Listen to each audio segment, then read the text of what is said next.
Yeah. Crazy how much technology has progressed.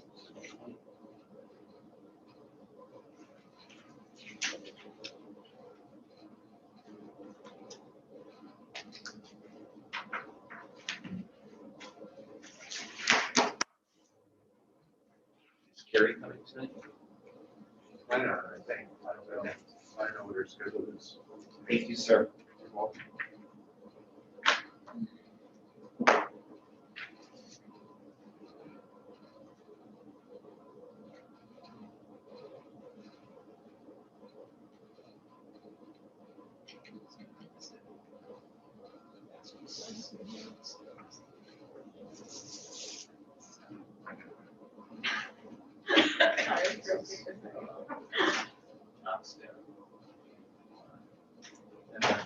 What? I think I got this today. Speak of the devil.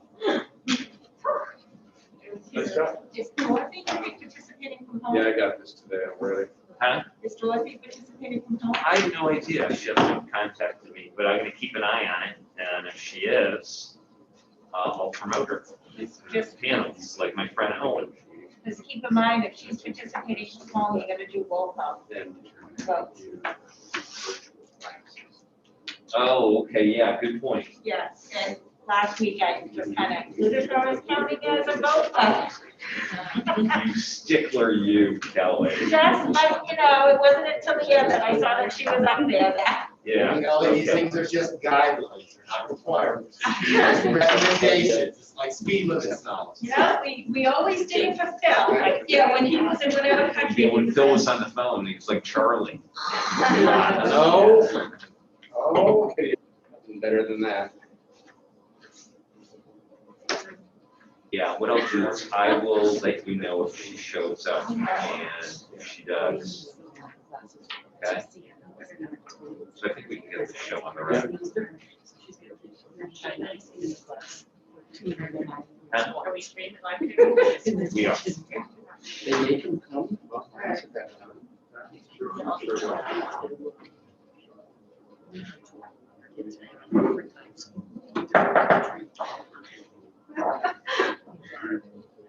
I call the meeting to order at 7:03 PM. I pledge allegiance to the flag of the United States of America, under God, indivisible, with liberty and justice for all.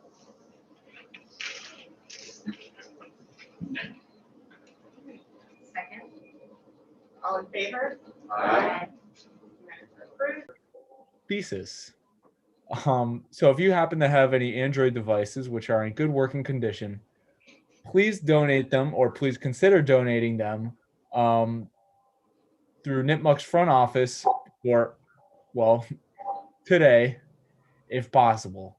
And if any of you have any questions, the person to reach out to is Miss Alba. Next up, this week is Wellness Week. So the purpose of Wellness Week, as many of you know, is to spread awareness of wellness practices, promote healthy lifestyles, and learn ways to cope with and decrease stress. As we return to school and continue to manage the demands of a global pandemic, we hope that spreading awareness of wellness practices will support all members of the Nipmuc community. This year's Wellness Week will feature a therapy animal extravaganza, a rock climbing wall, a school-wide scavenger hunt, and a Kona ice truck. My bad. Please see the flyer below, which is posted throughout the school. If you guys need any more details. All right. Next up, course registration.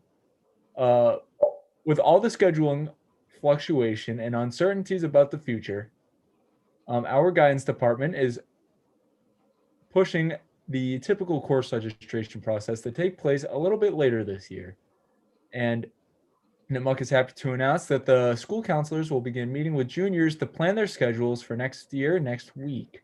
Freshmen and sophomores will meet with their counselors in early May. And before those meetings, teachers will make placement recommendations in PowerSchool, and students will have the opportunity to enter their request as well. After counselors have met with all of their students, then we will look on creating a master schedule and placing students into sections for next year. Now, this I am particularly looking forward to. This actually tomorrow, will mark the beginning of senior privilege. Nipmuc will be providing senior privilege to members of the class of 2021, myself included. This will allow our seniors to leave school during their win block on Tuesdays through Fridays. Students can earn senior privilege by meeting the following condition. Be on time to school each day. Students must arrive in their first block class prior to 7:30 a.m. Students should aim to arrive at school by 7:15 to allow for appropriate time to enter the building and arrive at their classes on time. Students must have no early dismissals. Students should attend all of their classes in entirety unless a medical reason prevents them from doing so. Dismissals by the school nurse will dismissals by the school nurse will be excused. Medical notes will be needed in order to excuse any other dismissals. Students must also be in good academic standing. Students must be actively passing all of their classes. Students who submit late assignments must allow for up to 2 weeks for the assignment to be posted in PowerSchool. Furthermore, students must have no unexcused absences. Students must be present in school every day. That one is pretty self-explanatory. Most students have passed in the permission slip, and as of tomorrow, students will be leaving the school around 1:30, which is something that I know that a lot of seniors, such as myself, are looking forward to. Other than that, our school is looking forward to spring break, which will be occurring the 19th through the 23rd, or the entirety of next week, which will be very welcome as a lot of us are, preparing for AP tests and whatnot.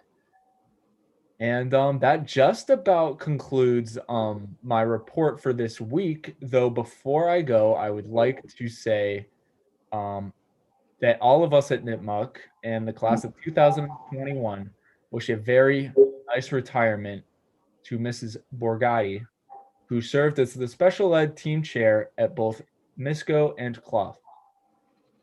She worked very hard to make sure that many students within the district who faced unique challenges were able to learn at a level which was on par with that of any other student in the district. And everybody, myself included, cannot thank her enough for the work that she has done so tirelessly throughout her tenure here in the Mendon-Upton Regional School District. Mrs. Morgatti, thank you so much, and we hope you a very nice retirement. And that concludes my report. Thank you, Owen. Thanks, Owen. Hey, my pleasure, as usual. Move on to community comments. No one in the room. If anyone watching remotely has a comment, you can raise your hand and we'll bring you into the room and ask you to please introduce yourself and name the town that you reside in.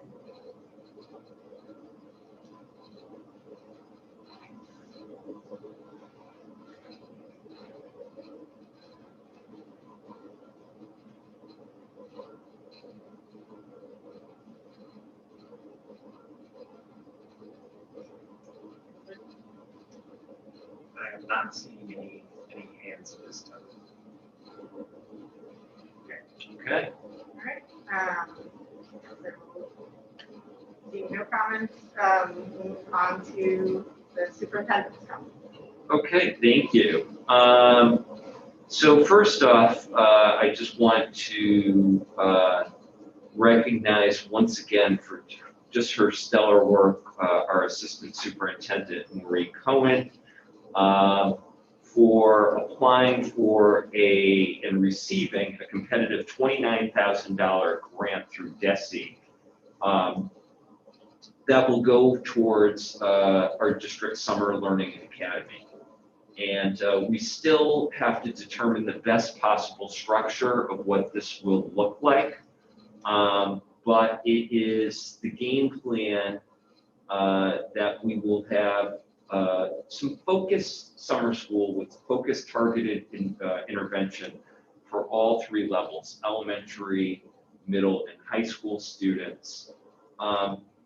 you know, directly speaking to some of the challenges that we've had over the last year due to the lack of continuity in programming. So we've got that, and then if you recall, very late in the spring last year, we had about $10,000 additional in grant funding that we didn't have the opportunity to expend, so we have that right as well. So we're now in the process of determining specifically the staffing and the best possible format for instruction and a specific timeline. So stay tuned over the next school committee meeting or two. We'll have more specifics around that. Secondly, I just want to report out, and there's been a lot in the news within the last 2 to 3 weeks with the passage of the American Rescue Plan, the third major stimulus package as a result of the pandemic. So a significant amount of money across the country. I believe the total is about 123 billion has gone to K-12 education. We have received in Mendon-Upton, our allocation is $483,000. And believe it or not, if you look in the packet, that is considered to be relatively small compared to some of our neighboring districts because it's based upon enrollment, but it's also based upon your Title I enrollment as well. So keep in mind, we generally run anywhere between about 9 to 11% of our students qualifying for free and reduced lunch. So as a result, we do not have a very high Title I enrollment. So of this $483,000, it has to be expended within the next 2 fiscal years. So it has to be expended by the end of FY23, federal FY23, so it would be September 30th of 2023. And about 20% of these funds have to go towards learning loss directly from this pandemic. So again, thinking about things like summer intervention or enrichment programs, extended day programs, and so on, would be appropriate uses for that 20%. However, the remaining 80% has a lot of totally authorized uses, you know, and I listed some of them in the background notes, specifically things around working with students with disabilities, purchasing more educational technology, something big, providing mental health services to students. Additional PPE or facility upgrades also are acceptable uses. So I think this kind of dovetails with our conversation a little bit in a few minutes with regard to using this money wisely and strategically, keeping in mind that it is one-time only money that can be used only over the next 2 fiscal years. And then last but not least in my report, you have the most recent year-to-date expenditure report for this fiscal year. Jay, are there any lines that you'd like to highlight? No, not at this point. I think things are in pretty good shape. I think we're really lucky that we got some of the federal money that's helped us get through this year. I won't have any comment on snow and ice for another 2 weeks. So let's go with things that are in good shape at the present time. Okay, thank you. That's my report, Madam Chair. Thank you. Any comments or questions from anybody? Yeah. Yeah. Good for the next one. So we move on to subcommittee reports. Budget subcommittee update. Budget subcommittee update. So we're obviously, if if any members of the public haven't seen this already, within the newspaper, within articles that we published, we are in need of some additional funding this year for a variety of different reasons. And I just want to mention that we've been having meetings, the budget subcommittee meetings, to discuss this with the town leadership. We moved the conversations along, and I would say that both towns are trying to figure out their strategy with respect to funding the school budget, either through allocating funds from their town budgets or from requesting an override from the public. So please stay in touch with the updates there, and we'll probably be with you shortly on some of the conclusions that we're trying to come to. Do you have anything more to add to that, Joe? No, I think the thing in full transparency, the concern from leadership in Upton is over the issue of having both a debt exclusion override for the planned community center / senior center and a operational override for the schools in the same fiscal year. Could be a challenge. So one of the pieces that we thought out loud and had actually a couple meetings to talk about, and I think I shared with you in the packet what it would look like would be what would it look like if those 7 FTEs, those 7 positions that are either new or restoration positions were eliminated, and the full $483,000 of that American Rescue Plan Act money was allocated to this coming year's operational budget. What it would do is it would reduce the increase in the local assessments to our 2 towns to Upton to a little under $1 million, and Mendon to about $427,000. In our meetings with the communities, Mendon has told us that we will expect level funding for FY22 at the same exact amount as FY21, and any additional increase will be put to a Prop 2.5 override. And Upton has said that they would use some of the allocated money from this year's 2.5 plus new growth to that would be going to us anyway, plus money from reserves to meet that assessment. I think the consideration for the committee is the reality that if we were to go with this type of scenario for the town of Upton, it would be, the proverbial kicking the can down the road for a year. But also on the other side, that we would be working in concert with the town to plan an FY23 operational override. I think the big concern is then the flip side with Mendon is then the challenge would be then in all likelihood for FY23, you'd also be looking at an override for Mendon once again. So you would have 3 contiguous years where you had an override request on the ballot. And I think that would also become a considerable heavy lift. So I think the challenge here is thinking about what best meets our students' needs, and then also working in concert with our 2 towns.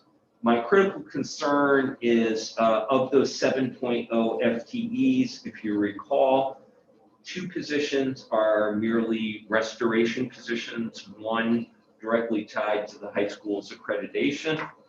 And the other positions, again, in my humble opinion, are also critical needs. We've talked ad nauseum about social emotional learning and the need for putting supports in place for our kids. And very shortly, Maureen will be sharing data with you regarding how our kids are doing and how they fared through the pandemic, not only academically, but socially, emotionally. So I think those school adjustment counselors are real critical needs, but then also the insight around instructional coaches and having people with considerable expertise to really skillfully read the data and also work with teams of teachers to craft interventions is also of key import. My concern is this, that if the district critically needs these positions during the 21-22 school year, I would not want to see them be evaporated should there be another challenging situation next year and we kind of, again, to use that expression, kick the can down the road one more year. So that's my feeling as superintendent of the school district, but obviously it's your decision. You've certified the budget back on March 15th. You know, as all of you always know, you can certify down, but you certainly can't certify up. So can I ask a question for clarity? So Mendon, just so I'm clear, is only going to fund us at level what they funded last year. Correct. So regardless of what, if we even add $10, I realize maybe not Yes. being facetious, but if we add $20, $50, 100,000, $500,000, they're going to put whatever we have to an override. Correct. So if you recall, Phil, that the original certification for March 15th is about an additional 800,000 approximately. That full amount would go to override under this reduced scenario. That override would be reduced to 426, but that is the full increase in assessment. Okay. So what they're saying, so if I hear right, even with the new adjusted numbers, the incremental 400 and whatever thousand, they will put you an override regardless anyway. Correct. But what we're hearing is that if we do adjust this and we work together with the Upton folks, that will actually not go to an override. That will be funded within the current levy structure and their operational For budget. the town of Upton, yes, but for the town of Mendon, no. Okay. And if I'm not mistaken, the amount of the override that we had requested last year is not the total amount that's going to be given to the school this year. Is that correct? Which now, Mendon. yes, we are getting the full amount of the override. from the previous Okay. year. Okay, good. But we're not getting any new growth. Did we get new growth last year? Yes, And we got half of the 2.5. yes.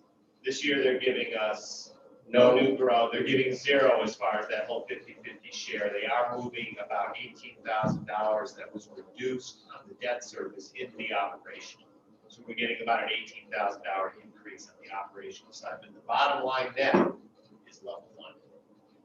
So they won't be, Operational, yeah. just so I'm clear, they will not regardless be increasing our funding even at a basic level by by basically the 2.5 corresponding amount or the new growth corresponding. Correct. Okay. So we need to make a decision whether or not we're going to readjust our budget so that we can put a number in that will satisfy Upton, or we keep the number the same. I guess I don't know what people's opinions or perspectives are in this regard. So can you kind of take us through the scenarios in terms of like if we recertified a lower number to meet Upton, like realizing that they're then looking at an override next year, how that impacts Mendon, who's putting forth an override this year no matter what, like in terms of, you know, the Mendon override 3 years in a row.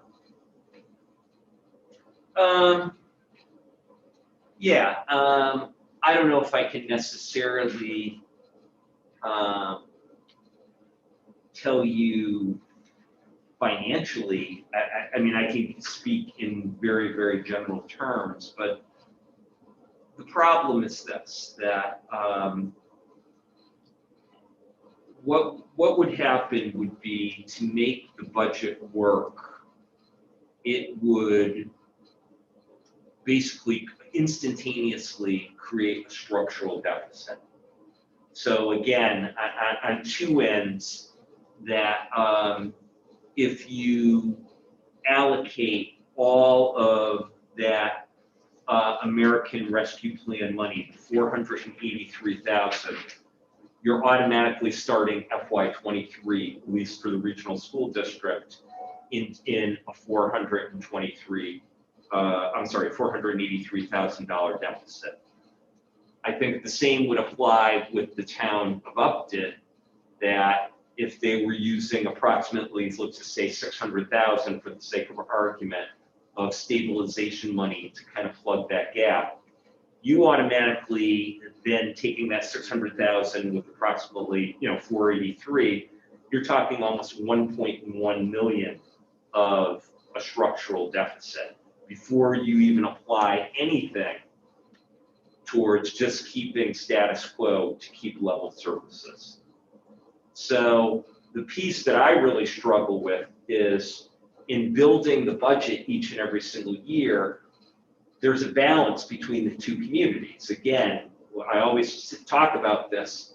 It's always been a roughly 55-45 split between Upton and Mendon.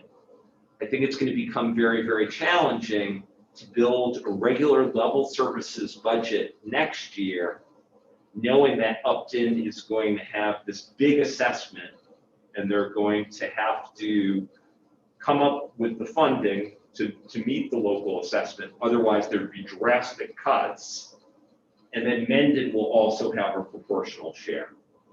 So this year, again, to go back to my two budget presentations, this year also was a little bit of an outlier, because usually the MLC, or the minimum local contribution, is usually kind of parallel. This year it wasn't. The MLC was where it typically was. I think, wasn't it about an increase of around 300, 350 for Upton? And it was actually a decrease for Mendon. So I think you could probably expect that for FY23, it'll kind of go back to normal, and then you'll have that proportional increase for both communities as well. So it's a challenge. I mean, I can give you, I mean, Phil, you asked the question where other people on the committee stand. I can give you what my opinion is, and then we can discuss further.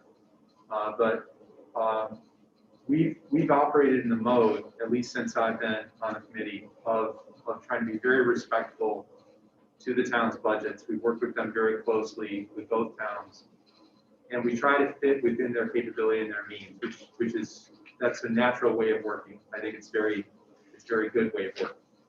However, it builds an illusion when we don't give the trends of expenditure into the future. We don't give the town visibility into the trends of expenditure, which are generally more than 2.5%. So when we have expenses that are mandated on us in many cases, they're not expenses that we have complete control over.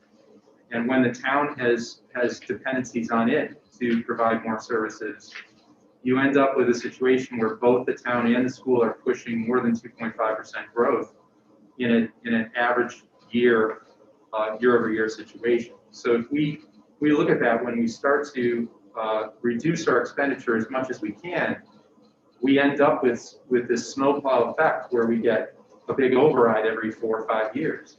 And I think that just does a disservice to the towns if we don't show them exactly how much school costs and the town costs, quite frankly. If we don't start communicating how much those costs are to our public, they're never going to know what struggles we go through to make the cuts that we need to make. So this dramatically, if we do not pass these budgets, It dramatically affects the number of teachers we have on staff.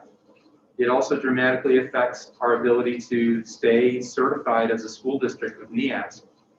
And it affects our ability to properly serve our children and provide them, especially in a year where they need the supports, provide them the support they need. So, you know, you may be thinking in the public that we're spending frivolously. We're not. You may be thinking that we're spending on additional services. We're spending on things that the typical school districts across the states have in their services portfolio. We are not providing what other schools do to support their children. So we can't keep on surviving like this on pinching pennies. We've got to communicate our budget fairly to the public, and I think we should stick with the certification that we have already approved for the budget this year. That's my opinion.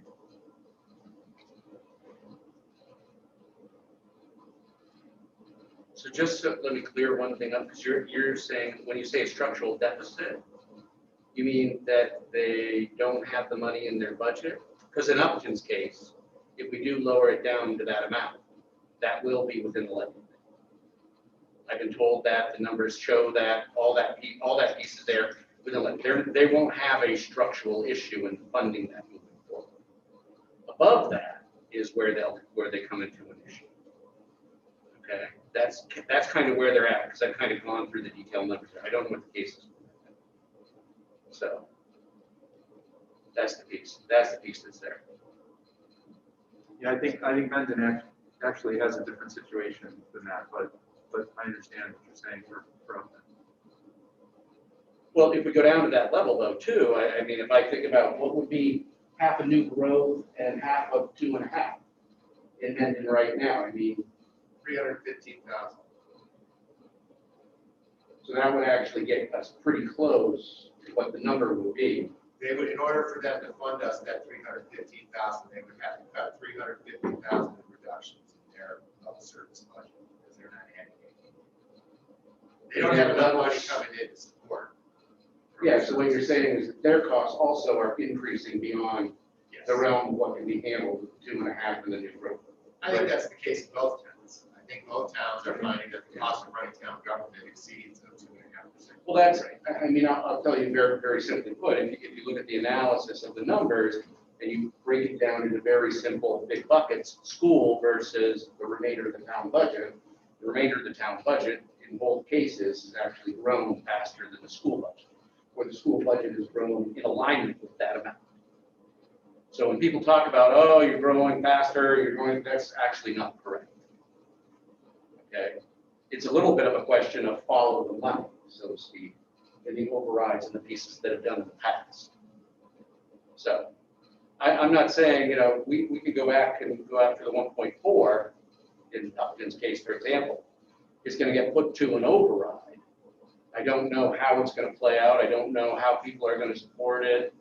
You know, they're like the other things that are going on. There's a town center and the community center and all that stuff happening too. So those pieces are there. The question is, do we feel we'll be able to get it? Do we think the towns have that appetite for it? And I don't mean the town governments per se. I mean the people in the town that are going to look at their tax bill, to your point.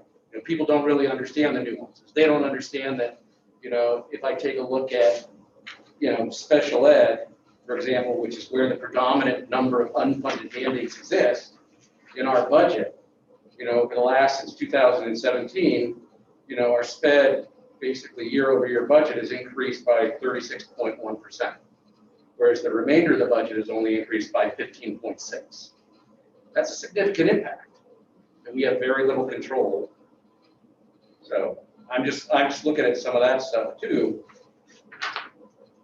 Do we think people will vote for the override? Do we think people think that that's the right way to go right now? But do we, like, we should support the budget that we need, not the budget that we think people will vote for. Like, my feeling on that. I hear what you're saying. We could find ourselves back in a situation where we're kind of working from ground zero again. So Which what is do we fine. do? So what do we do to help people to understand that better? Then I think is my issue, because I'm somebody that when we start talking budgets, I'm still trying to learn and to understand all of these pieces myself. So I have to equate everything back to like my household budget.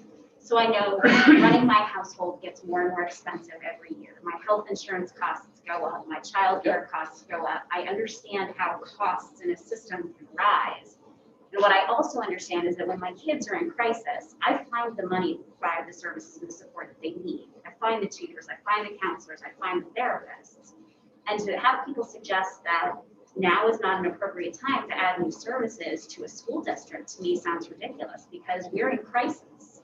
We need to add services and support to these kids. And the idea of having to use this kind of gift of money from the American Rescue Plan, which could be, much needed funds to provide some of those closing the gap kind of services that we need. Yep. And use it towards paying for salaries that we also very much need. I don't know. I'd really almost rather take on the responsibility of trying to explain to a community who I think are grateful for the services and supports that their kids have gotten through COVID as to why we need these things, why they're very important, than to kind of give up before the fight started, I guess.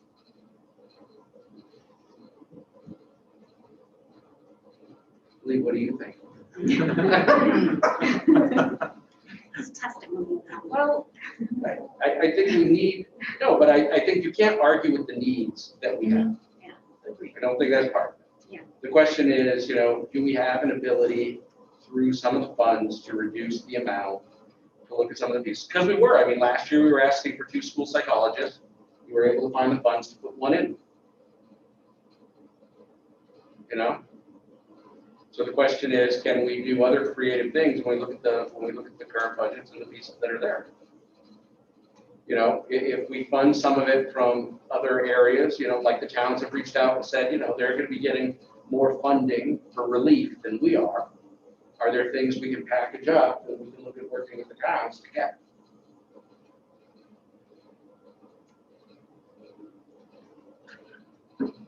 Sounds like there's just a lot more work to do before we reduce anything. We should stick with the number we have. Yeah, I think we have to have, we have been sort of holding our cards right now because we're trying to work out the numbers with the towns and get the town administrations to understand what's going on, understand what the requirements are from our different unions and things like that. But I kind of agree with Terry that we have a responsibility to show the town what we're talking about, both of the towns, what we're talking about, and present sort of a case to them and hear some feedback from them. I know there's, especially in a situation after the COVID year when everybody's been suffering financially, it's a very difficult thing to talk about these things, of course. But we have to talk about the trade-offs. We have to start understanding where a lack of services might affect families, and see where we can have a common understanding about how to move forward. A lot of what we did last year, we passed an override last year.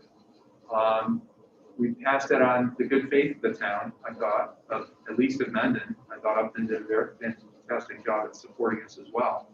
But that override in Mendon was significant. I think the public stood behind the fact that we needed a strong school during a COVID year.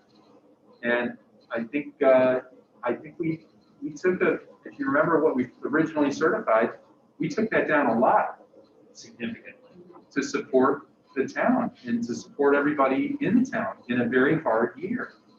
And here we are with the same budget requirements moved out another year.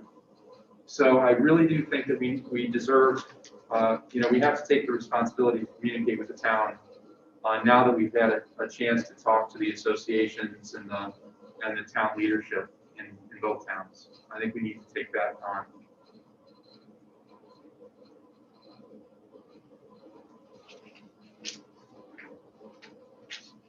So can I ask this question? What have people heard from people they've talked to since we've had the open budget hearing?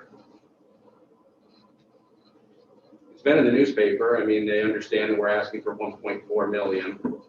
The other towns are asking for, you're asking for an $800,000 or 800 plus override. Have you been getting positive feedback from people that are like, yeah, we really need it, we'll support it? Well, honestly, I've been hearing the loudest voices have been coming from the people who are the most concerned.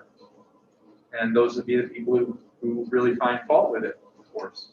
But honestly, if I went for a full-throated defense of the budget, I would be putting the cart before the horse, because we had to talk with the towns and the town leadership. So I don't, yes, I am hearing negative feedback from requesting an override, but I haven't had a chance to really put the case in front of the public yet. I have not heard, I've only heard positive feedback, but if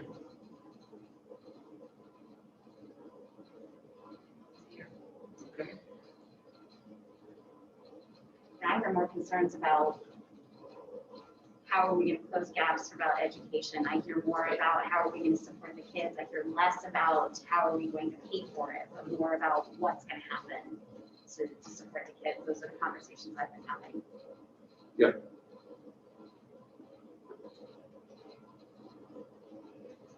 What have you been hearing? I've been hearing that asking for a $1.4 million override in today's day and age with everything that has gone on is a pipe dream. Try to make it work within the budget, but you know, what happens if, so I think we have to be prepared, because if it does fail in one town, or it gets passed in one town and it fails in the other town, like what are we gonna do? We have to be prepared. If it fails in both towns, which it could, what would we do? At that point, then we come back to a number, and even if we live within the levy limit, you know, with Upton, you know, then what does that, you know, there's still gonna be required an override out of Mendon. is it a 1.4 million, if they're willing to meet us if we come down a certain amount, is it necessarily a 1.4 million? I think the mindset, if you listen to the selectmen meeting and the FinCom meeting, the mindset is that if we're gonna be above that $1 million mark, they're gonna go ask for it all. It doesn't make any, to them, it doesn't, you know, if we're basically gonna go beyond that in the other areas, they may look at using that budget and working that budget in other ways for other needs they have. Because we're gonna ask for a major override, because it is, I mean, to be fair too, I'll go back, because I said it with Joe, and I stood up there with Joe, and Lee, you did too. And we said, look, it's 5 years from now, we're gonna be here asking for another big override like this one. And here's where we are. Actually, we made it an extra year. We made it 6. Can I Thanks for give the contrarian opinion Sure. as just a guy from Rhode Island? I'm not going to be Dr. Marushik, your superintendent. The data, and I understand sensitivity about people's tax bills, but the data proves otherwise. And the data proves that, yes, the pandemic has been remarkably challenging for everyone.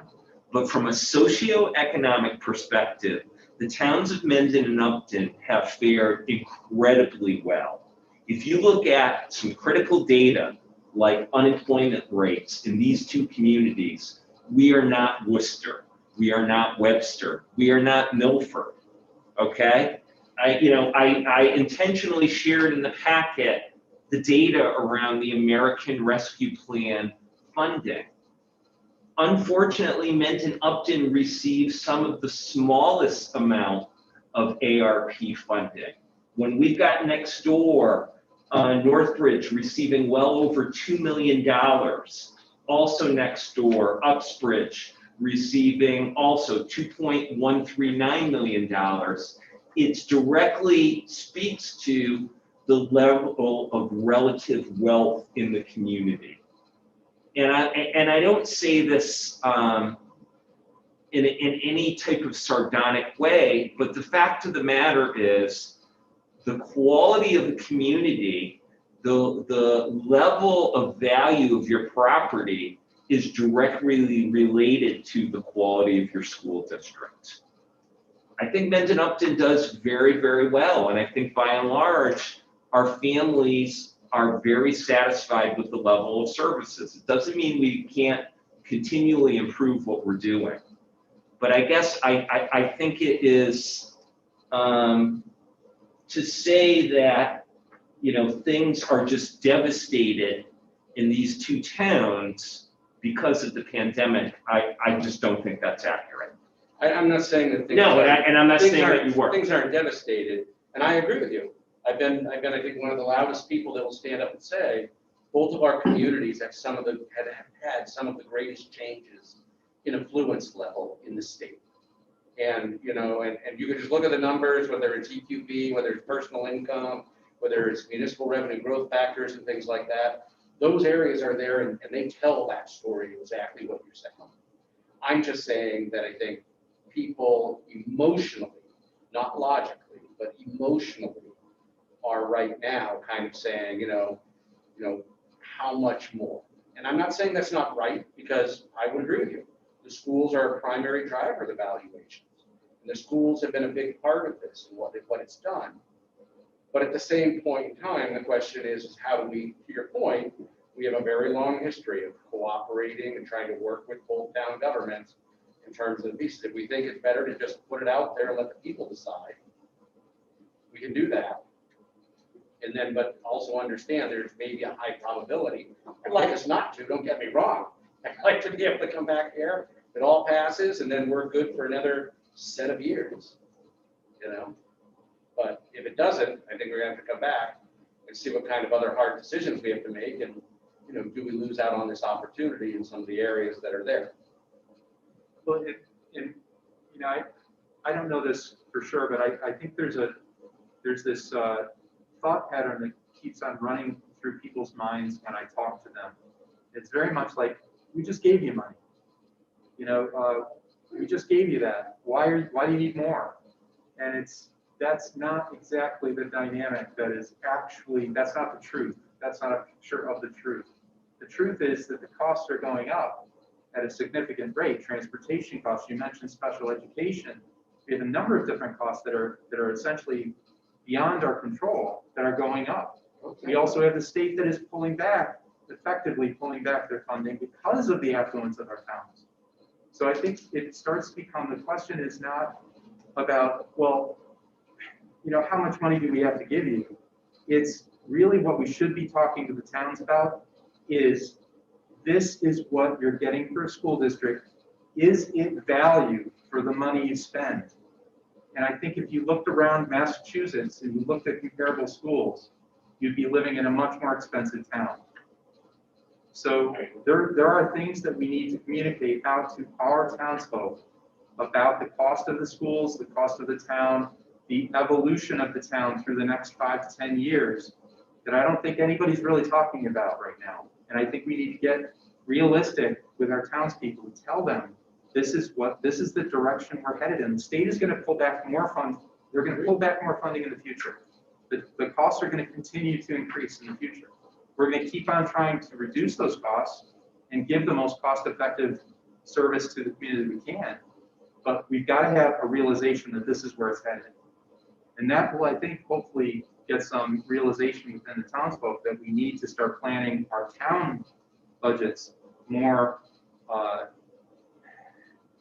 judiciously.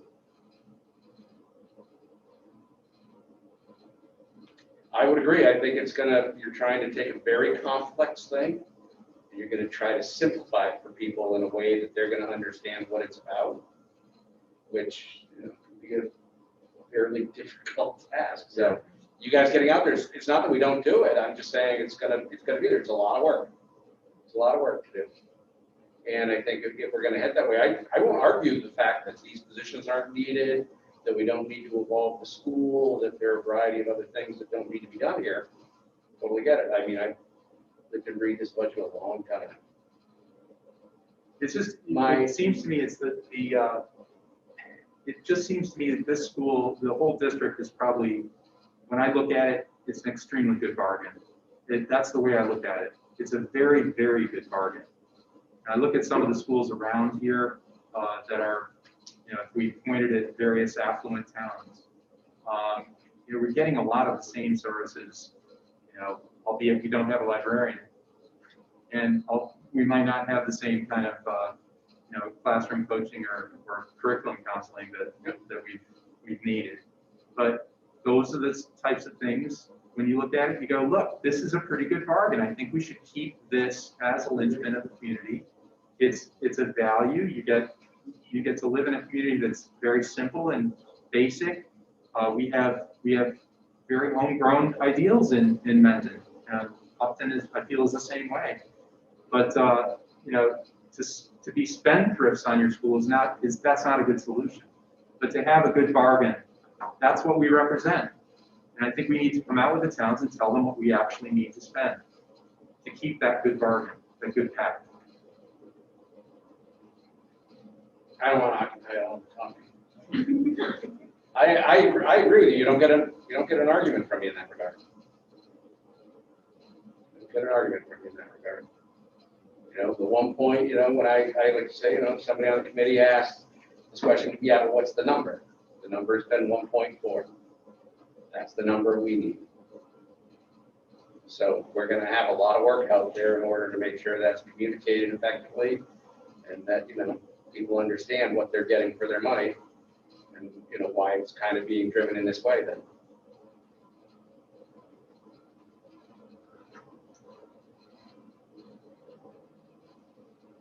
Maintenance of that bargain that you're speaking of depends on an accredited high school. It depends on information literacy for our students. It depends on ensuring the social and emotional health and psychological needs being met of our students in the best way possible. You start chipping away at those foundational pieces, then the bargain isn't so much of a bargain anymore. And everything it's very, very concerning to me because those needs won't be lessened. It's with a lower budget, it doesn't mean the demand will be lower.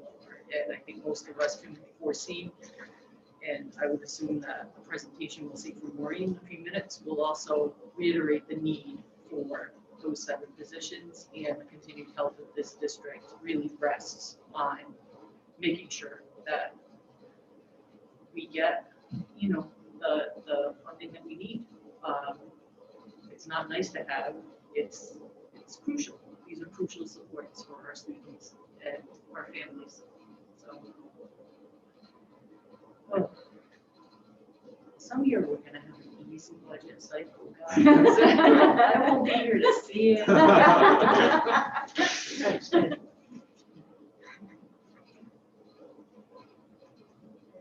Further comments? No, so we're just going to leave things the way they are. I mean, there's no need to take a vote because we already certified the budget and what it's certified, and we're not going to change it. There's just a lot of work we're going to have to collectively do as a committee, being out there educating people and making sure the right understanding is there around these numbers, why they're built up into what they are, where they're going. Because I think it's also important for people to understand we could vote for this override, the pieces that are there, and the state, like you said, the state's coming back. And every year they're upping things. This was an anomaly year for Mendon because personal income that fit into the equation actually remained stagnant, which is kind of odd. It happens every now and then across towns, but it doesn't happen too often. So next year, who knows what will happen? And then when the EQB comes in with personal property values and things like that going up, there's some other, we'll be at our 82. I guess my point is we're going to be at our 82.5%. Sooner rather than later in the next couple of years. If I couldn't agree more. So, and if that happens, then that LLC is going to go way up to support that. Well, it goes up as the funding ability of the town goes up. Yep. So I don't know if it'll be as dramatic because we won't be making those big jumps that we were having to make before. So, but at the same point, the costs are what the costs are, and we need these pieces and these items. So we're going to have our work cut out for us over the next few weeks to make sure people understand, with regards to however these things get funded, that, this is what they're voting for as it relates to it. I agree.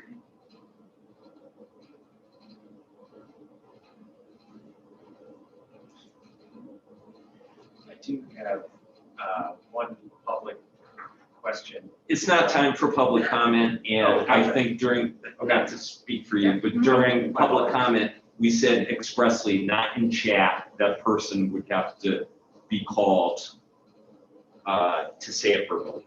Understood. Perfect. Move on to new business. Okay, what we have is, first I just want to give a really, really quick update on full in person. What I'll do is I'll just do a quick screen share so people can see it.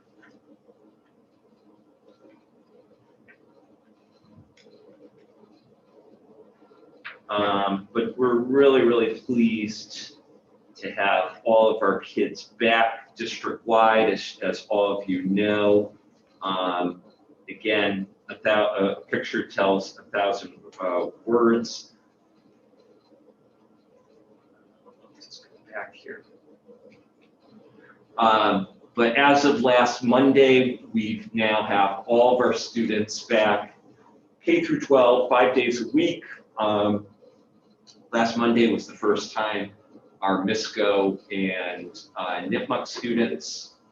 You know, all of you know that the requirement and the CDC eventually followed suit, saying going down to 3 feet of distance. Keep in mind that in the overwhelming majority of our classrooms, the distance between desks is about 4.5 feet. So we're not at that 3-foot threshold.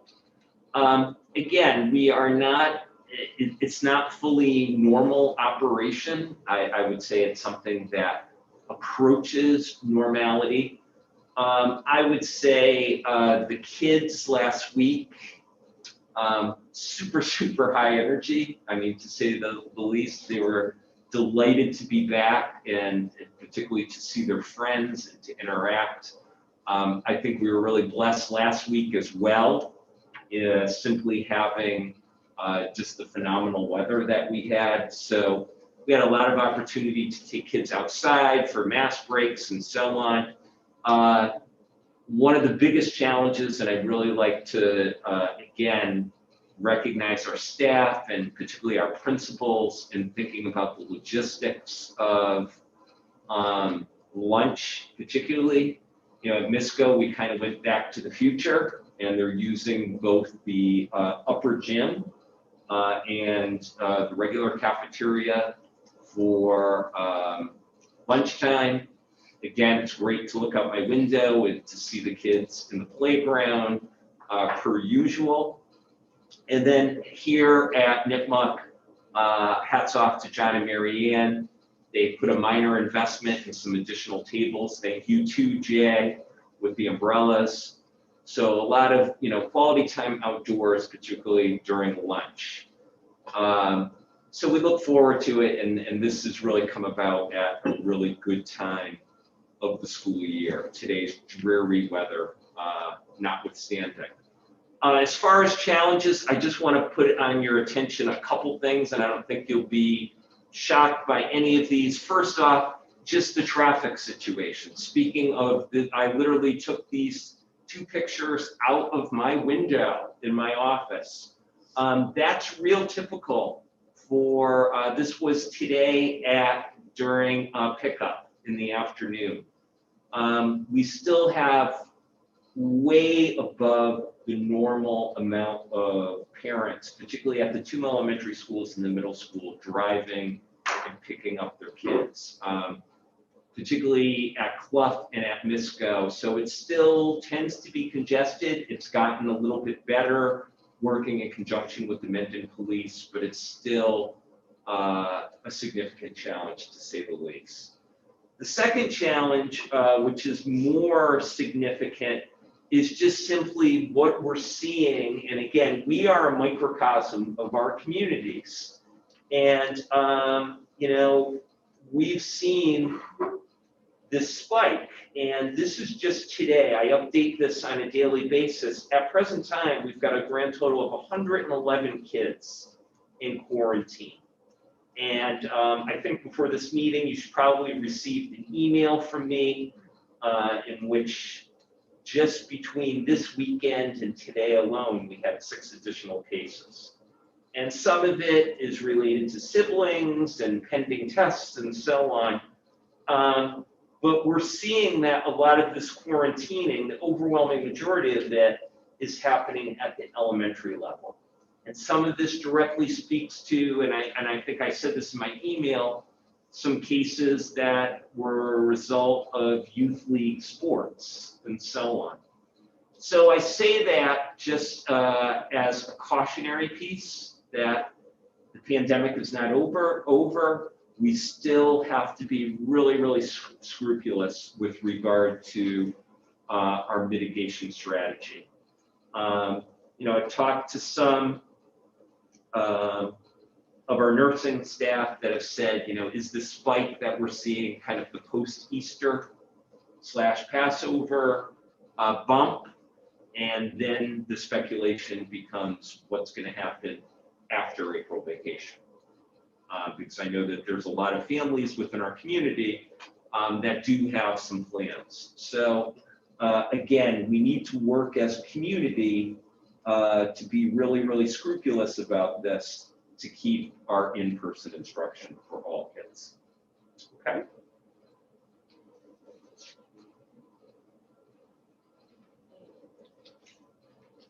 About the I-ready assessment. So Mo, maybe if you could come up here. Maureen has done an exemplary job in getting a consistent benchmark assessment up and running for a district K through 8. And I know we've talked a little bit about it in the context of budget and in the context of our district action plans.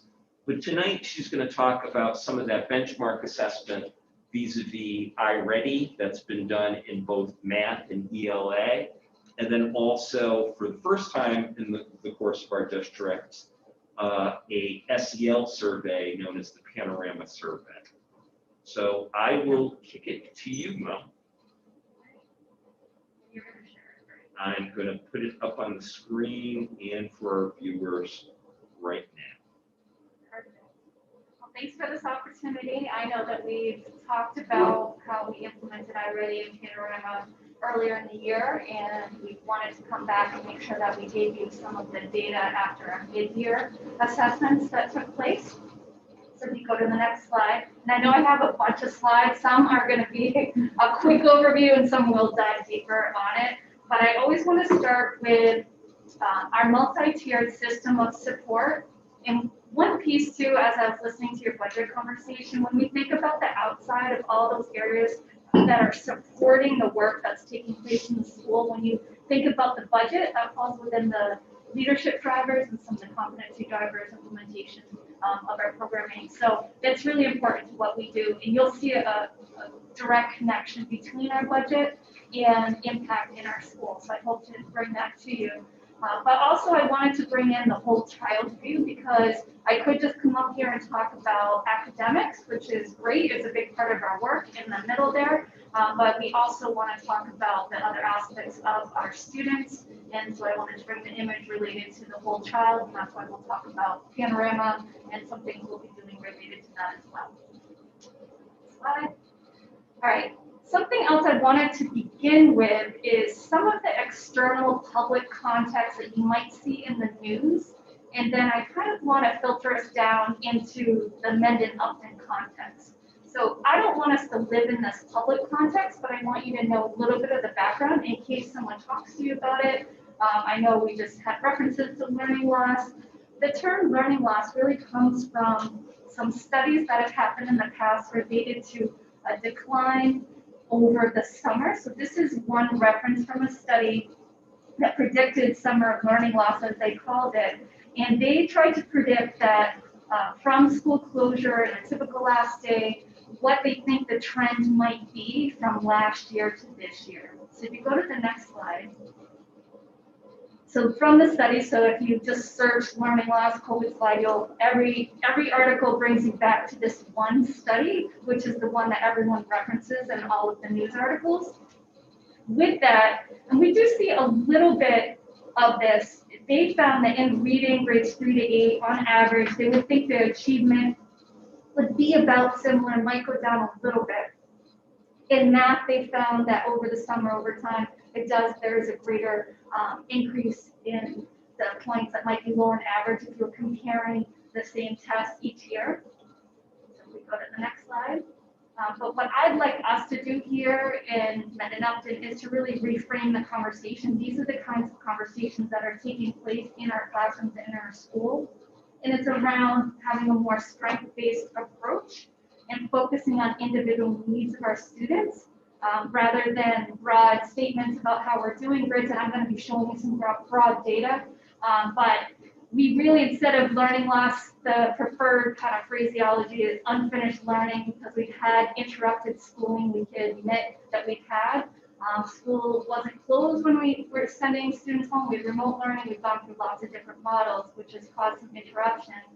Another focus too that when we talk, and a lot of this is for anyone who's watching at home too, in the past when we would do interventions, we used to be focused on remediation. Right now, the data and research says we really want to focus on acceleration, and that comes out of some studies, meaning we're going to be focusing on grade level standards and then, adding on top of that, as opposed to, we're not going to start next year and try to fix any gaps and go back to the previous years, but we're focusing on some prerequisite standards as we did last year. So it's about accelerating from where we're at forward. And you see some articles, and I did link them in, and you have it some linked in to the presentation if you want to read any of them. But one was about our kids are broken. There's concern. We certainly know that we have increased concern with mental health concerns across the nation and individually with students. But we also want to focus on some of the positives about how the resiliency that our students have as well.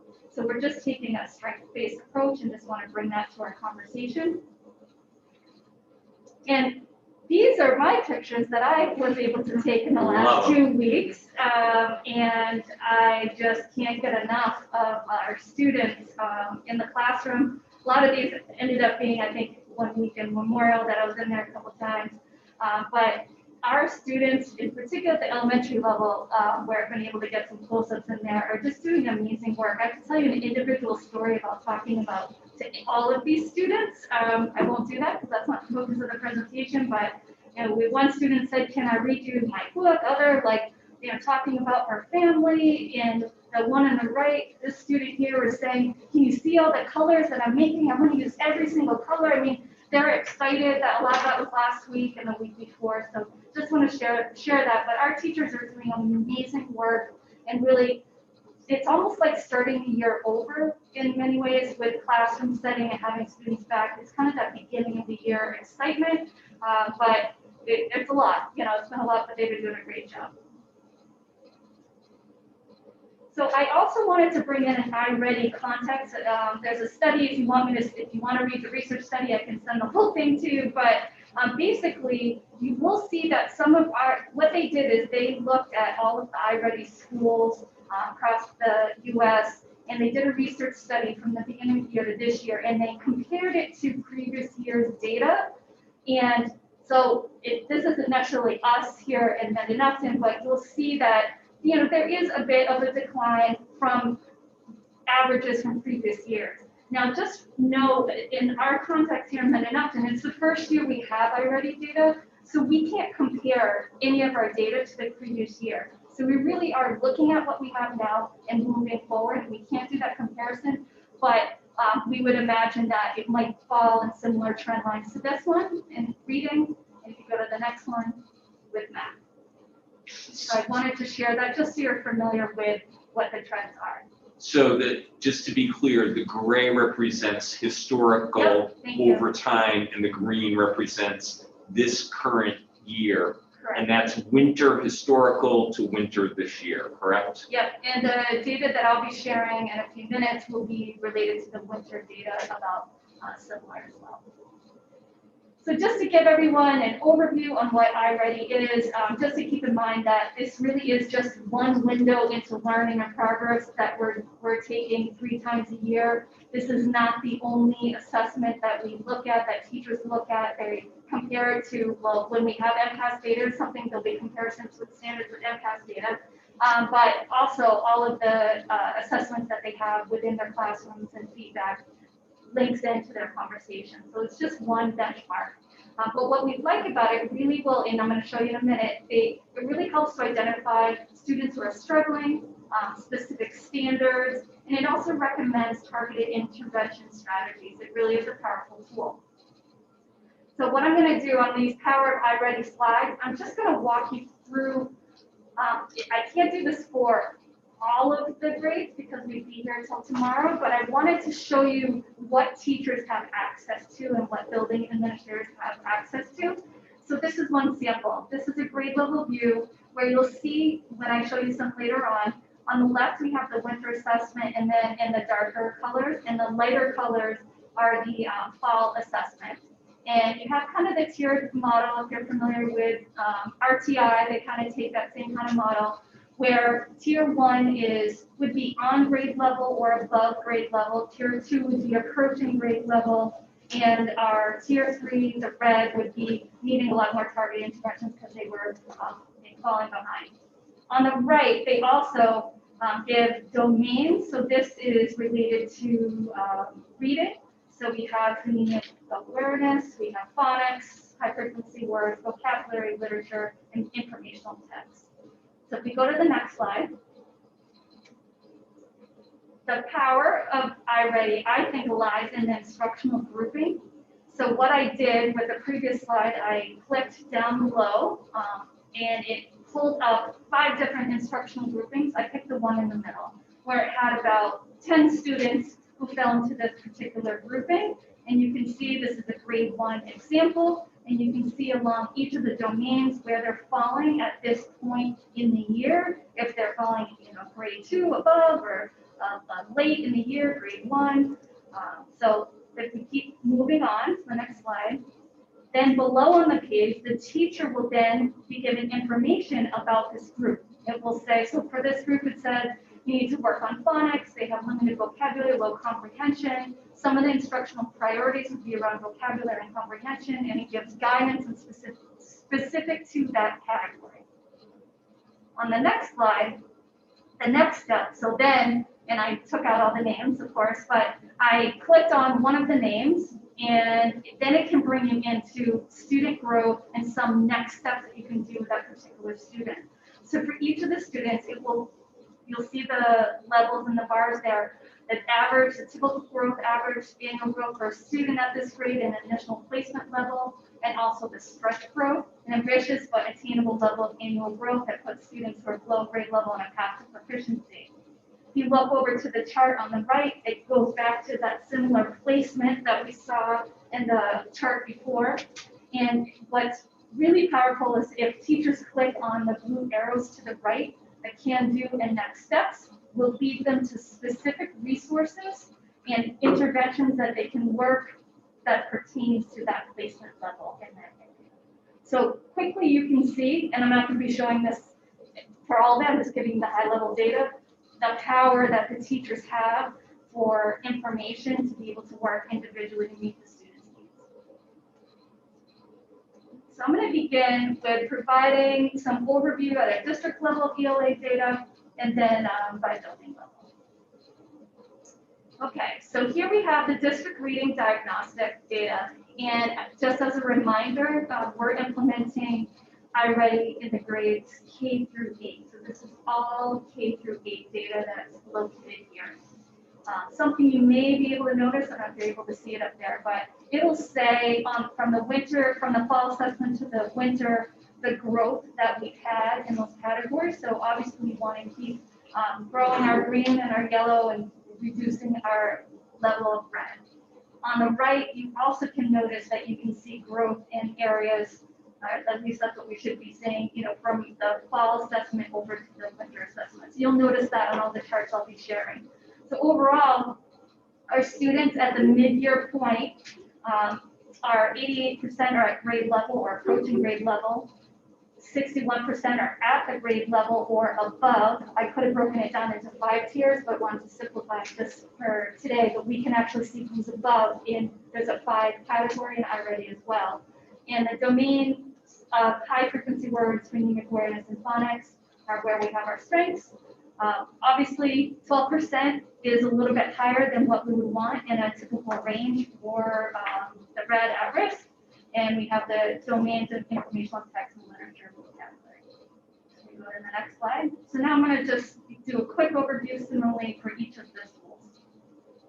So in club, we have 97% are at grade level or approaching, 60% at grade level or above in that green range, and 40% are below the grade level or approaching, with the tier 2 and tier 3 combined there.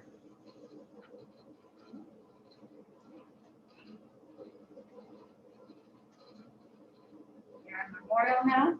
No, I'm sorry. Yeah, no, that's Go back okay. to Clough. Yeah, I did look. Now Memorial. Yep. So 96% are at grade level or approaching, 71 at grade level or above, 29% below grade level, meaning below that 71%. I'm not going to read all of them. And now we're going to jump to Misco Hill. So Misco Hill, and if we look at comparison data across the nation, you'll see that there tends to be larger growth over time at the elementary compared to the middle. So we did look that up, and so we are trending in line with that. And I would say that we're following pretty much in line with some of the national data at the middle school as well, in some of the categories. 79% are at that grade level or approaching that grade level at risk. 21% is definitely larger than we'd like to see, but you'll know it's definitely falling in some categories for domains. So what we do for some of the work is then we dive deeper in all the levels that I just showed you and look at, okay, what domains in, let's say, informational text that we need to work on, what are the categories that students are really struggling with, and that's what we work on in our teams. We also wanted to share just quickly the placement, so you can go by grade level to grade level and dive deep as well. So this is just K to 4. You can see the growth between the fall and winter by grade level, and then at Misco, similarly, it's not, you don't have, it's either about flat or growing just a little bit.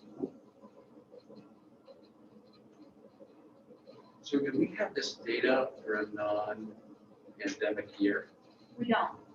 So Not for Mendon-Upton. So we have no Not for ability. Mendon-Upton, we can't compare because it's our first time giving this data.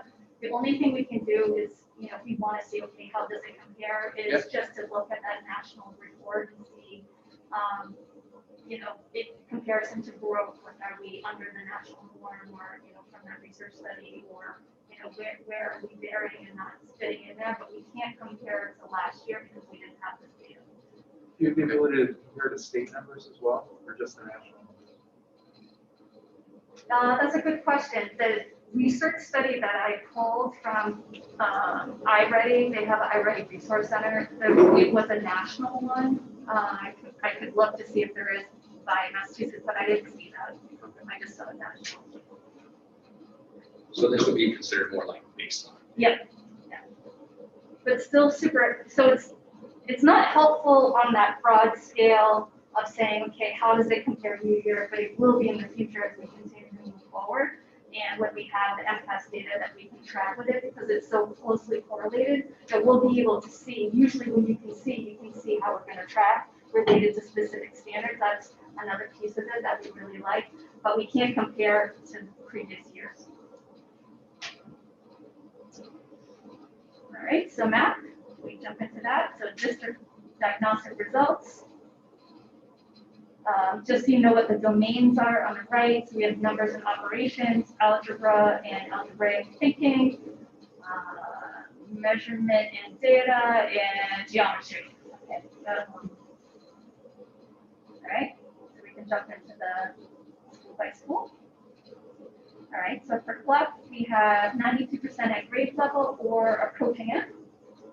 40%, we definitely would like to see, you know, those tiers in green being a lot larger than they are right now. But we're pleased that the 8% has moved from the 14% to start at the beginning of the year. Memorial, pretty similar, so 96% at grade level or approaching, and 4% at risk, down from 11%. Brain's moving on that. MISCO, we have 81% at grade level or approaching. Have similar numbers that we had in ELA, the 90% at risk. You can see those baselines by domain.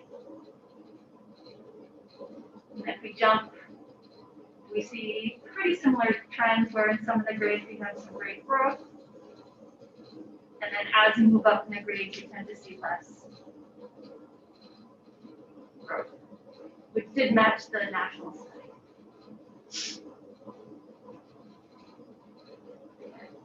So that's the quick overview of iReady.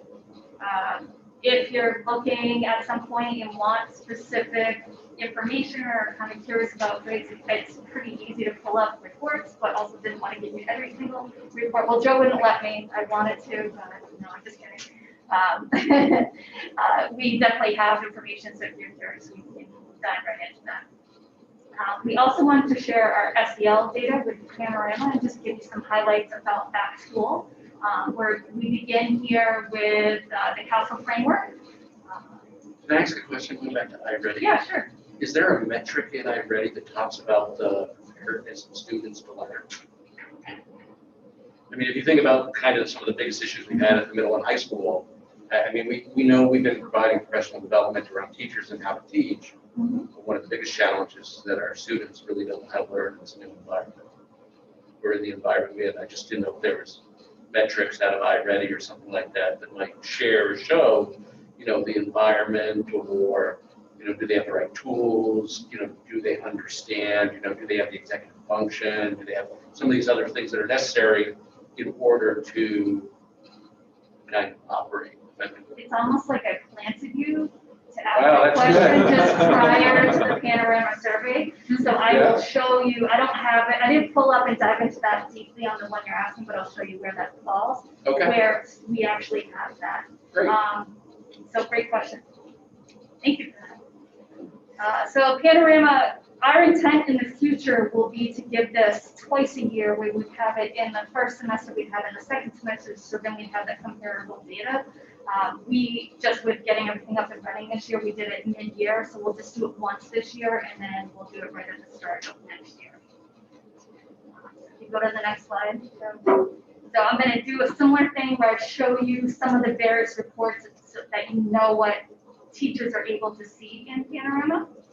So this is a grade level, a grade band, grade 6 to 8 example. The question was how frequent, or it was in a category of how frequently students feel positive emotions. And so when I clicked on it, I'm able to see our comparison. Like if I would have toggled to district, it would say compared to the 3 other schools in the district, but here it's related to a national data set. So you can see where we fall, but also where we fall in relation to the nation. Some people have asked, you know, can you compare it to suburban schools and other schools? You can do that. You compare it that if you were looking for that information. Go to the next one. I think this is one of my favorite categories. So when you go to the next part in Panorama, all of on the left, you can click by race, grade level, gender, special ed status, etc. And I really have to thank Dave Coyne for his help in loading all the information in there. We said, let's put all of the demographics in there from PowerSchool and get it in there because we wanted to be able to do this and move forward with a lot of our work. So I just clicked on student race so you can see how it would break down. So for every single one of the categories across the whole district, we can do that and track by English language learners, etc. The next one is report by question. And so you can kind of see then under the positive feelings, these are the questions students were asked, and you can see the categories of how they responded based, and this is still at MISCO, so I just kept this all at MISCO just to show you.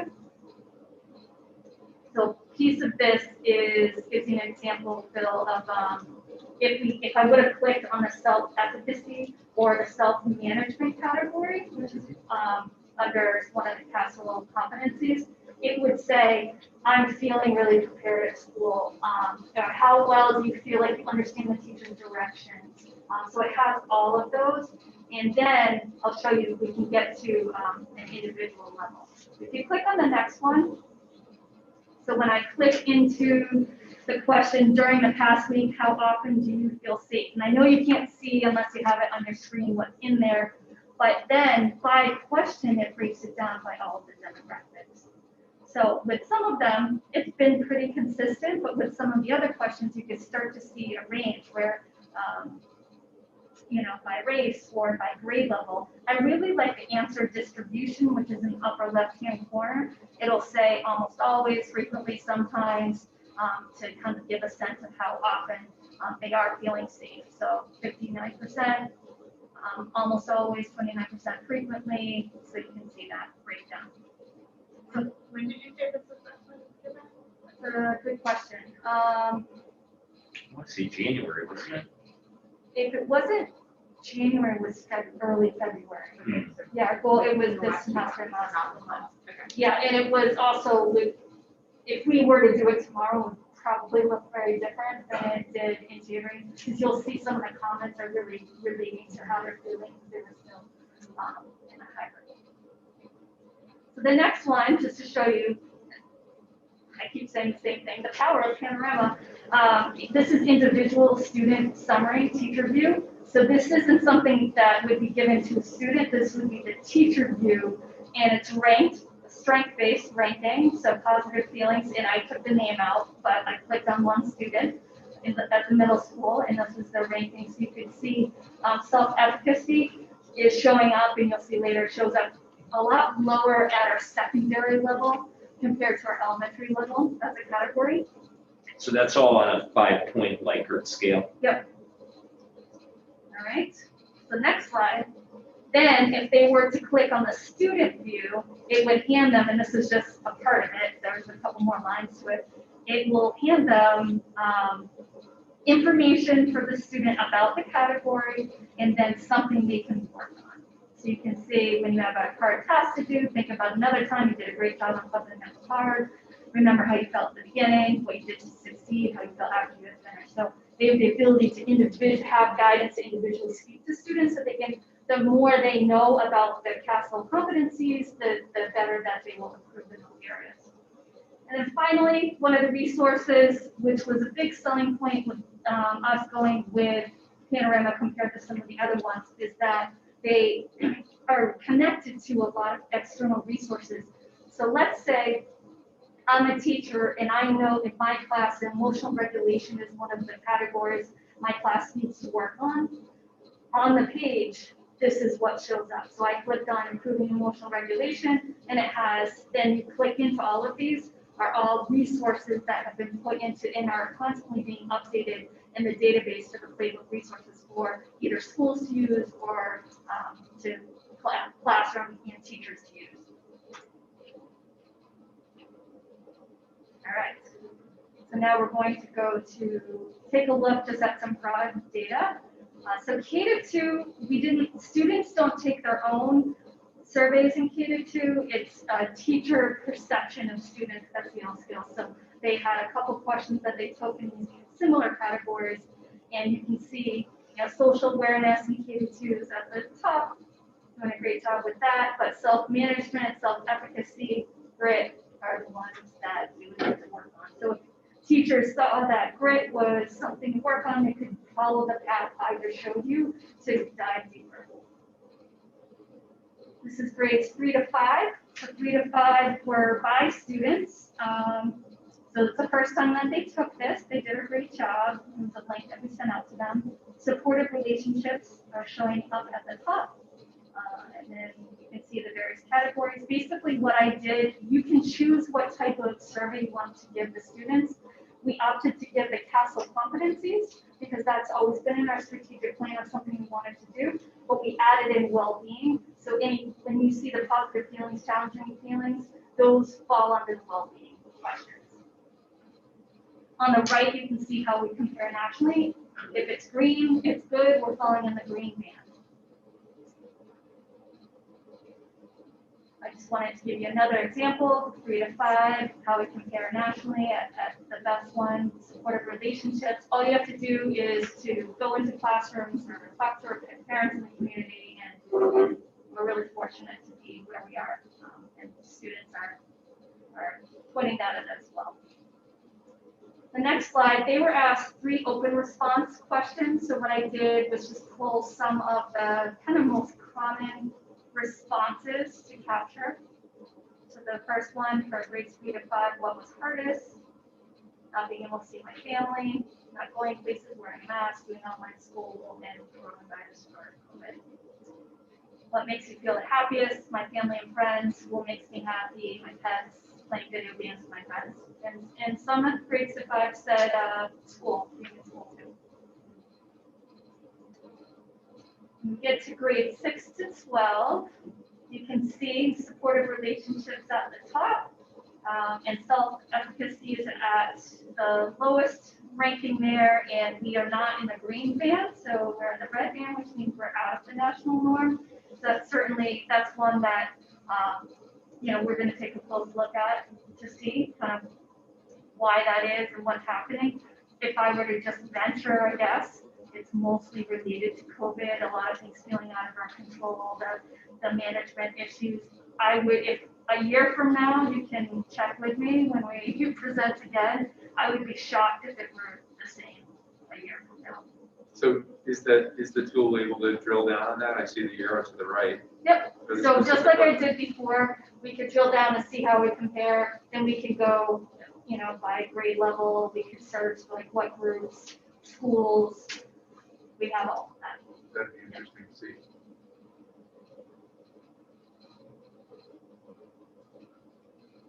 Just in case people can't see it. So some of what feels the hardest for you, there was nothing super surprising here.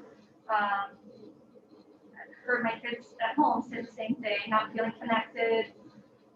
But when they go to school in person, it's really not the same. Schoolwork, preparing for college. What makes you feel happiest? Friends and family were #1 across the board. A lot of sports, being able to talk to your friends. There were 400 comments in there, so I just pulled out a few. And then I didn't make those word clouds. That comes from Panorama. So when I click into it, it shows they did that. All right, so next steps. These are not all the next steps, but wanted to give you some highlights. There's a study in Massachusetts is working right now to come up with their own Massachusetts acceleration guide, but it's based off of this learning acceleration guide. And the recommendations for accelerating are on the right. So I just wanted to touch upon a few things because that's some of the work that we're doing. But on the left, this came from another article, and I really liked it, focusing on post-pandemic goals. Because I know that's what we've always been focusing on, relationships, mental health and wellness first. But really, it's not about coverage or cramming everything in. It's really about less is more in a sense of deeper learning and getting to the standards that are most important. So some of the recommendations for accelerating, and I swear I did not change this, but if you notice number 6, you need to leverage your instructional coaches to support teachers' work in accelerating learning. That's coming from a research study and recommendations. Some of the other things that we are already doing, diagnosing students' unfinished learning, taking a look at that, identifying most critical prerequisite skills. We're working and doing various training PD with teachers, which we talked about. And number 7, developing a social emotional responsiveness strategy, which really aligns to our Panorama data. So I feel like we're doing this work. We're constantly looking to improve in this area. If you go to the next slide, Joe. With the 3 tiers on the left, that I know you won't be able to read it, but you can in the presentation. I wanted to share it with you. It comes directly from the MTSS blueprint from Massachusetts on the various tiers. And if you're unfamiliar, it just kind of reminds you. On the right, what I tried to do is just kind of highlight some of the work that we added in this year or maybe adapted this year in the various tiers.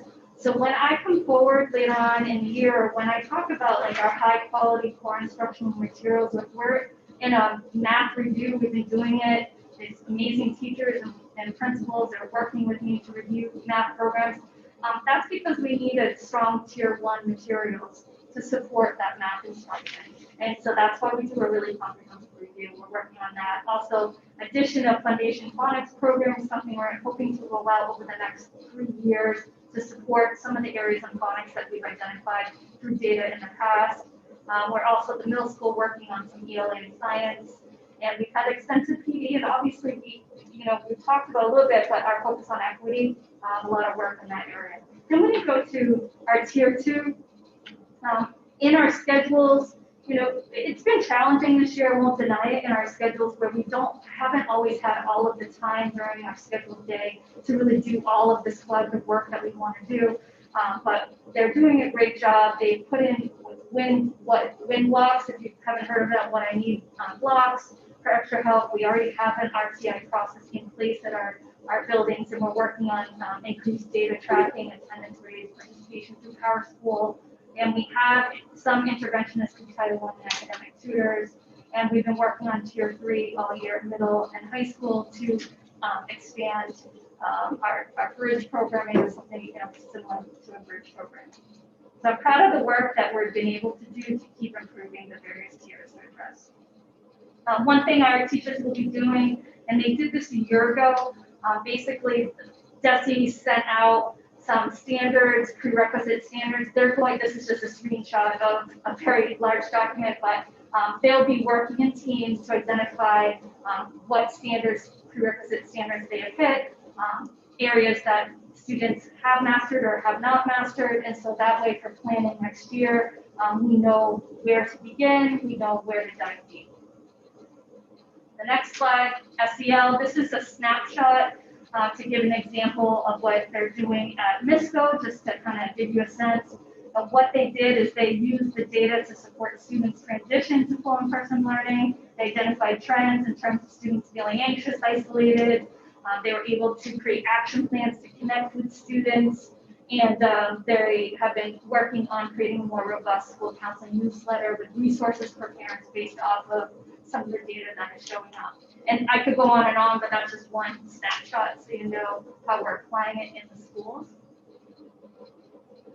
Thank you to Vicki for reminding me about the mental health first aid course. We actually ran this a couple years ago for a number of our teachers and staff, but they were still able to offer some sessions. So we have one that will be coming up on May 22nd from 9 to 3. I'll be sending out to, and this is open to community members, parents in the community. So we'll send that out this week and people can sign up. It's a maximum of 30 people for the course, but it's a great one. I did take it.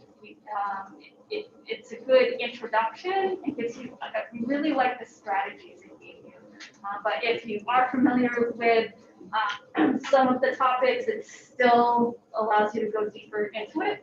Anyone will gain something from that. So that's the part of our goal this year, was to support parents.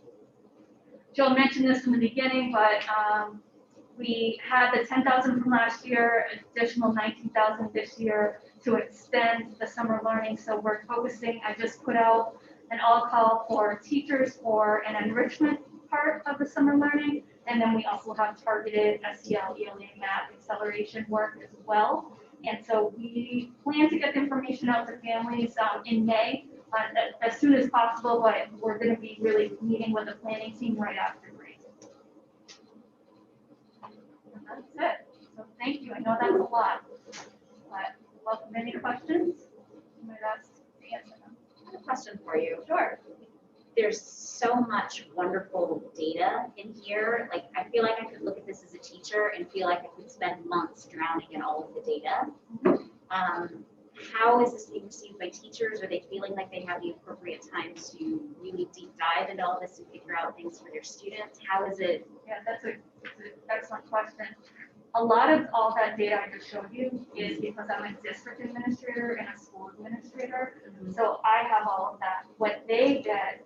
And we honestly, it's just within the last month that we've gotten everything connected between, getting PowerSchool connected and teachers linked up, where they'll be able to now go in and see their individual students. And that's really all we ask them to do, is to just, we wanted them to know and start to be familiar with how their students are feeling as they're returning back to school. That was just number one. From a school level with our SEL groups, counselors, they were diving in earlier, building administrators diving in earlier to take a look. But no, it's gonna take some time. So part of the strategic plan was for us to have our SEL teams review. So then, let's say next year, what are some targeted areas for PD? What's targeted area for curriculum? But now we're just really asking them to take a look, and once they go in, they're able to just see it, and that's kind of step one.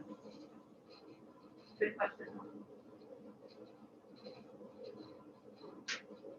No, it looks good. I think it's a great first step. We got a good first kind of point in time. It'll be great to see what next year looks like. Yeah, I'm excited to see the comparable data, and just to know, we used, like, how did we pay for this year? We were using, this is the perfect case for some of the federal funds. So we used ESSER to pay for the iReady because it was the line ESSER 1, and Panorama falls under a few different of our grants. So I'm always looking to see how can we write grants in order to bring in some of these tools to help supplement our budget as well. And that's one area that we've done that. Something else too that we're looking to add in with Panorama, they have a wide range of surveys that include, kind of similar like we had in the past, the climate surveys for parents and community. They also have an equity survey. So when we do our equity audit, we'll be doing that. And they also have a layer that, and again, to your question, we're not going to be ready to do it this spring because we're still getting integration in place, but where you can have SEL intervention and track interventions. And with that, then they have smaller check-in questions that you can do check-ins with students or with classes. Kind of that one-off of certain questions related to well-being rather than a whole survey. So they have, we're looking forward to being able to expand next year. Well, when I look at some of this data, I see the differences from the beginning of the year and the end of the year, which is really great. If they're learning more, that's fantastic. There's also some very alarming slides in there, and I'm not sure whether to be to question those now or to wait for the kind of a standardization of the numbers to understand what the comparison is year over year. It's still the same. Plus, it'll be interesting too to see the spring data. Yeah. I mean, one of the things that you have to realize too, and correct me if I'm wrong, though, that the assessment schedule should be 12-week intervals in between the tests, and some of our We're schools. pretty tight on that this Yeah. year, just because of by the time we could actually implement was later than we normally would implement in a year. So there isn't as much of a gap, which then you might not see as much growth. Is one piece. The other thing too is that, and I just found it honestly a couple of days ago, but I said, Joe, I have this iReady research study I just found, and I feel like if you're interested in it, I certainly can send it to you. It shows you the national trends, and we're exactly in the mix. So when I first saw something like, oh, we weren't growing, or oh, that's a lot of red, like that was my reaction. Yeah. I wanted all green, of course, but when I saw that, but then I saw that, oh wait, that was pretty much a national trend at that grade level. That helped me because we couldn't calibrate with previous years. Yeah, exactly. And also just seeing that, yes, it's going to be not the same numbers as 2 years ago when they did it. And we all recognize that, but we're just going where we're at and intervening and supporting our students as best as we can across all the layers in our system. And that self-efficacy number is very alarming to me. I don't know. To have our kids not feel like they're really worthwhile is that goes right back to the. Did you mention that already? The standards the standards that are being, that you loaded into the system. Oh, the Castle The standard? Castle standards. Yeah. I'm not sure if those are the same ones here. That is, yeah. Okay, so Yeah. we saw that maybe the number one accelerator for kids' education is whether or not they think they can do it, Right. which is incredible to me, but that seems to be very important. And then, so I'm just giving you, for the sake of time, just the high level view. But when you go into it, and I pulled it up for, I guess, safety or positive feelings, but you can see how we are for each of the questions. So then you can go into the questions. So that's what the counselors are doing. That's what the school building, administrators are doing. They're going deeper and then kind of asking those questions. And then you can see for individual students where they trend in a class related to those standards as well. So then you could kind of find out more. Well, the fact that it's raising so many interesting questions, Yeah. I think is proof that it's a really cool system. And think of all that data. We didn't have any of it a year ago. Yeah. And we hoped that we could have compared it to, say, mental West health, data, but some of that was pushed off. The timeline, I think, for that was pushed off. So, we will compare it with other information we're getting as well as we do our work, as we know. It'll be interesting to see the specific questions that determine something. The second your is correct, and that there's just, the kids are feeling a certain amount of like lack of control right Yep. now. So, and that plays into that. I agree. Thank you. Thank you.